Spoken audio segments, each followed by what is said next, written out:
Hello, my friend, and welcome to the podcast. I'm so excited that you're here today because the fact that you clicked on this episode tells me that you are ready. You are absolutely ready to tackle something pretty big in your life. Whether you're aiming to start a business, launch the podcast, maybe it's or write a book, or even scale down your business or change things in your life in some significant way because you know something needs to change. You've got something on the horizon and you know what to do, but it feels really scary. And that's what brings me to what we're talking about today, because the unknown is so scary. But the fact that you're here and you're listening to this means that you're ready to tackle it. So congratulations, you are here, and I'm excited to help you.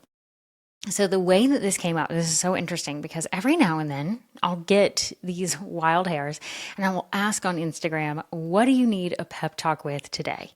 And I love when I do this. I just have to have the capacity to do it, right? And when I do it, I usually get several people that pop in and whatever they need that day, I just give that pep talk.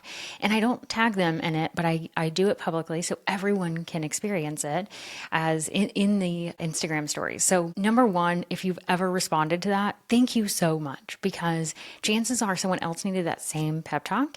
And number two, if you ever see me ask that question and you follow me on Instagram, please answer it, because it's so fun for me and you get what you need. Plus it always helps someone else. I usually get comments and just privately in the DMs that say like, thank you for sharing this today. I really needed it, from people that didn't ask it. So make sure that if you see that and you want a pep talk for something, then pay attention to that and put your pep talk request in there. And so I had asked one day, and I actually took it to my email list and said like, who needs this? And I got such an honest answer that like, not only did I respond and share about it, but this has been a few months ago now. It's now on the podcast because I felt like, oh my gosh, this is so real. So I'm actually going to read the very specific pep talk request that I received, and a special shout out to you if you wrote this in, because I don't know who it was. It was very anonymous because it was I had a form in my email, and so I don't know who sent this. And so I, of course, put it out on my email list and on Instagram, but I don't know who sent it. So thank you for being honest and being real. And thank you for giving me such a great piece of information that I could put on the podcast. So here is the pep talk request. I'm doing the scariest thing of my life in public. I need someone to give me the pep talk for messing up. Not, you've got this, you're going to do great, but how to feel okay with myself if I really mess up. I cannot get over how honest this is, and I just really appreciate this person writing that in. And we need to not only have the encouragement, because I do believe that the encouragement of you are going to do fine, like just go do it. There is a time and place for that. However, when you are like, what the heck am I going to do if I don't do well? There's a huge time and place for that as well. And so we need to think about how can you navigate that moment when you quote unquote fail and how that could look. So let's talk about it. The first thing is a little bit of the rah-rah, but I'm not going to go into it too much. But I just want to remind you that fear means you care about something.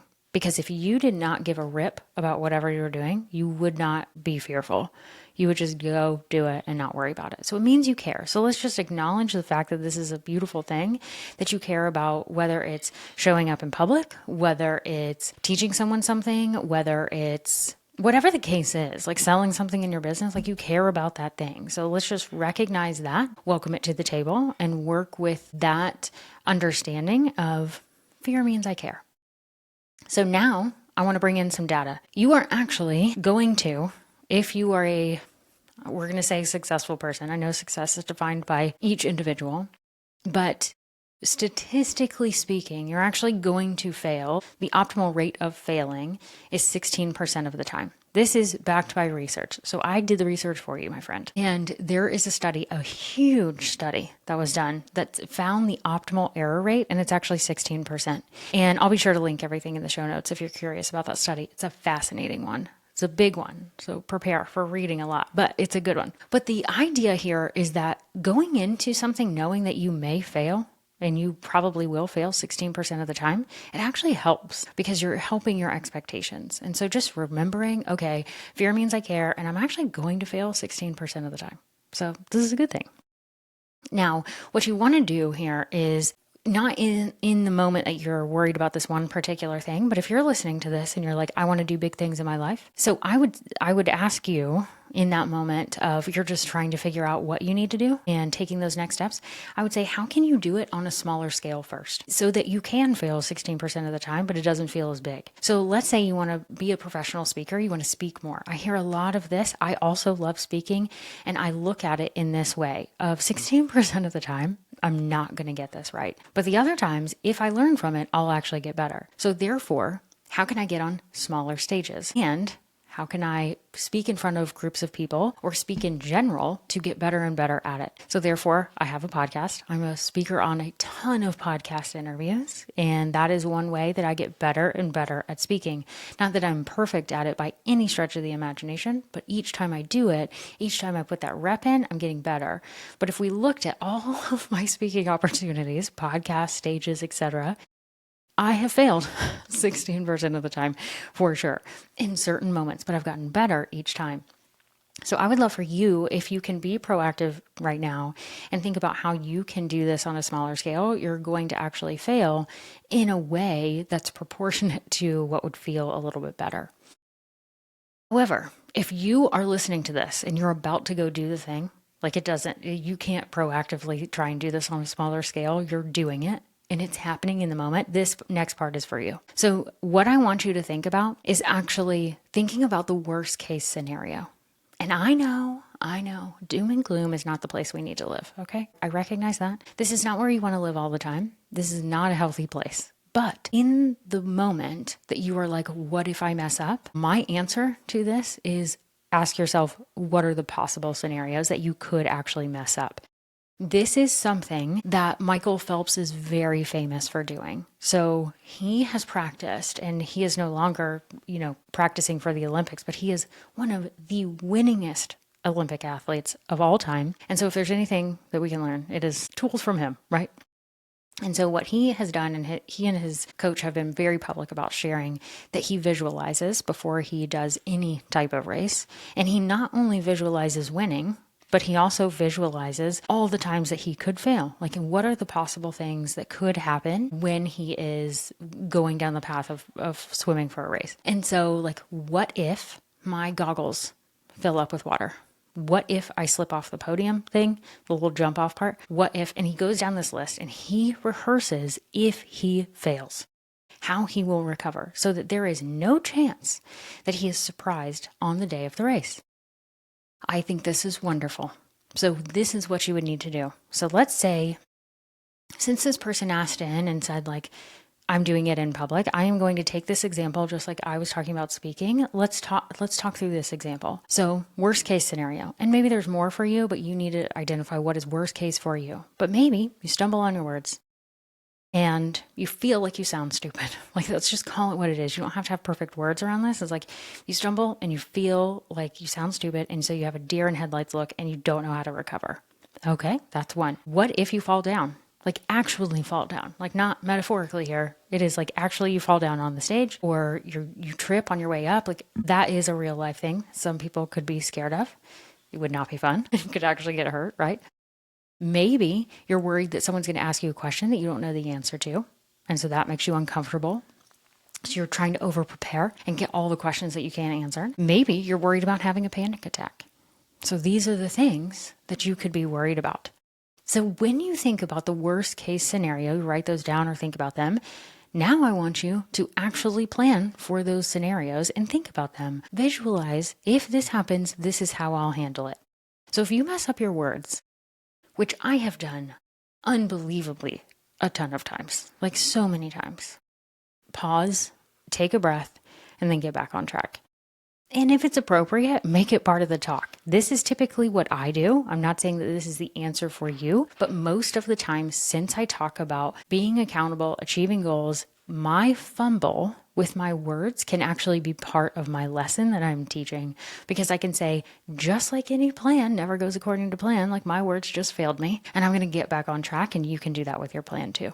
So I just rope it in and I keep on teaching. And most people don't even think about it. They think it's just like it's a funny thing. I've never done it on purpose.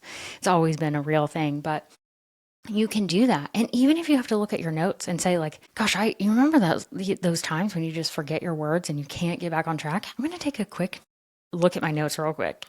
And then you just move on and you get back on track. And so you can handle that. That is absolutely a place that you can recover. So now let's think about falling down. First of all, I hope you're okay. I hope you are not hurt. If you are really hurt, then obviously things are going to look a little bit different. You're going to get the medical attention that you need. But if you are not hurt, bleeding, etc., like you pause, you take a breath, you get back up and absolutely address it. Do not act like that did not happen, because everyone just watched you fall. So just address it and say, oh my gosh, I just fell down. I'm okay. Let's get back onto it. Or make it part of the conversation if you can loop it in. But regardless, you're just saying, you're taking a breath and you're getting back up. The people in the audience, unless they are just massive jerks, which there could be people out there, but let's assume the best about people. People don't want to see you fail, and they certainly don't want to see you fall down. So they're in that moment, they're like, oh my gosh. All they want you to do is smile, say you're okay, and move on. They are not going to judge you because you fell down. If they do, that's a rude person. And it says more about them than it does about you. So just move on. If someone asks you a question that you do not know the answer to, congratulations, you have just stumbled onto an amazing opportunity. This is one of my favorite things that people can do. I love it when I see it happen. I don't see it that often, and I also love it when I can do it. I have an example that worked really, really well in terms of doing this effectively. And so when someone asks you a question that you do not know the answer to, you do not make up an answer. Don't do that. That's going to ruin your credibility. What you can say is, that is a fantastic question. I've actually never thought about it exactly how you phrase that, so I don't know that answer, but I will absolutely get back to you. But thank you for asking that question. I'm really excited to look into that answer.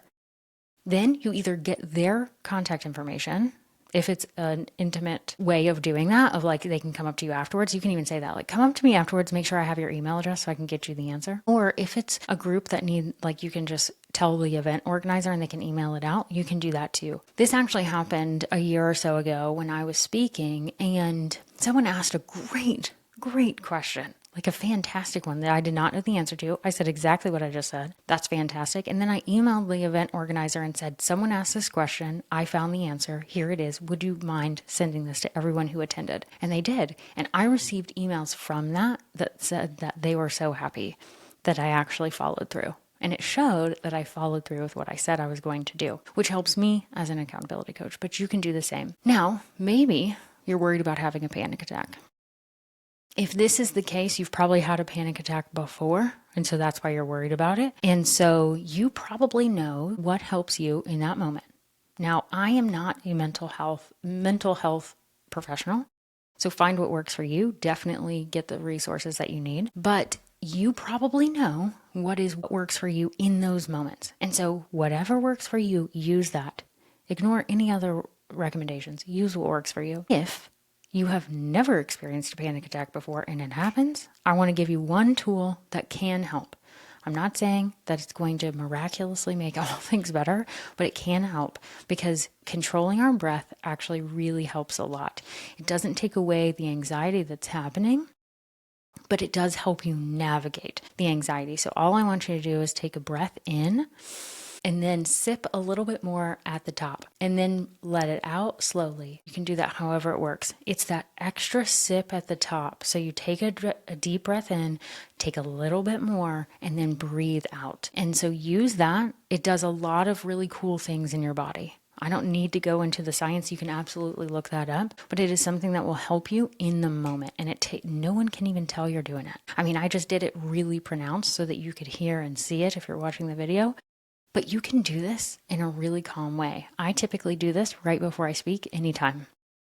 Not that I'm worried about having a panic attack. It has never happened when I've been a speaker. But I do want to control my breath, because if I can control my breath, then I can be myself in that moment. And so I do this every time. that I speak. Every time before I record a podcast episode, I do the same thing. So do this and enjoy that tip for yourself. Overall, I want you to remember that fear is natural and that you can navigate whatever situation is in front of you. And I want you to take this and use, what has struck a chord with you. And I've got one more tip for you that will help you in the moments of actually experiencing the failure. Because if it happens, if you do have a failure that happens, 16% of the time it's going to happen, right? And so if you have these failures, then what I want you to do is make sure that you fail forward. And I want you to have what is called a fault meeting. You can call it whatever you want, but I actually experienced someone talking about this on my first podcast where I interviewed one of the performance coaches from the Formula One Mercedes team. And it was really neat to hear him talk about what they do. If you know anything about Formula One, then you know that it's elite racing, and obviously someone's life is on the line. So they have to really understand what could go wrong, what has gone wrong to make it better for the next race. And they have a really quick turnaround. And so when I was talking to him, I was like, how do you all do this? And he said, after each race, we have what we call a fault meeting, and we go through each and every data point and make sure that we understand what went wrong and what we can do differently. And ever since then, I've taken that idea. I do this in my life, and I encourage all of my clients to do it. I do it with them if I'm working with someone one-on-one. And we look at, it doesn't matter if it's like a 90-day sprint of a goal or a specific experience, like they hosted a masterclass or they did something publicly or whatever. And we ask ourselves 3 questions. What went well? What didn't go well? How can I move forward? And sometimes, should I move forward? Sometimes it's, no, I don't want to do that again. That was a nightmare. It was horrible. Didn't give me the result, right? It's how to move forward can be, we're shutting it down. But understanding what went well and what didn't go well allows you to fail forward. And so here's what I want you to do. I want you to take these experiences, understanding that failure happens in all of our lives, and it's going to happen statistically, it's going to happen 16% of the time. So we need to get a little comfortable with this so that we can navigate it. And I want you to identify the worst case scenario that could happen. Practice whatever you would do in those moments so that you're prepared, because prepared people are very confident and can move forward. And know that you've got the tools in your tool belt to navigate this. And you're also going to have those fault meetings afterwards so that you can learn and fail forward. So that's the accountable action for today, is navigating fear, knowing that it's going to happen and that you, my friend, can absolutely navigate it with grace and you can fail forward. So I believe in you. And no matter what you're about to go do, because I'm thinking that some people are going to listen to this right before you're going to do something. My friend, I believe in you 100%. I know that whatever you are about to do, you can do it. And that if something goes wrong, if something doesn't go according to what you want to happen, it is okay and you are going to recover. So just know that this is part of the journey. If it was easy, everyone would do it. So this means you care, and I know that you can do it. I believe in you 100%. So you've got this, my friend. Go get after your dreams and keep being accountable.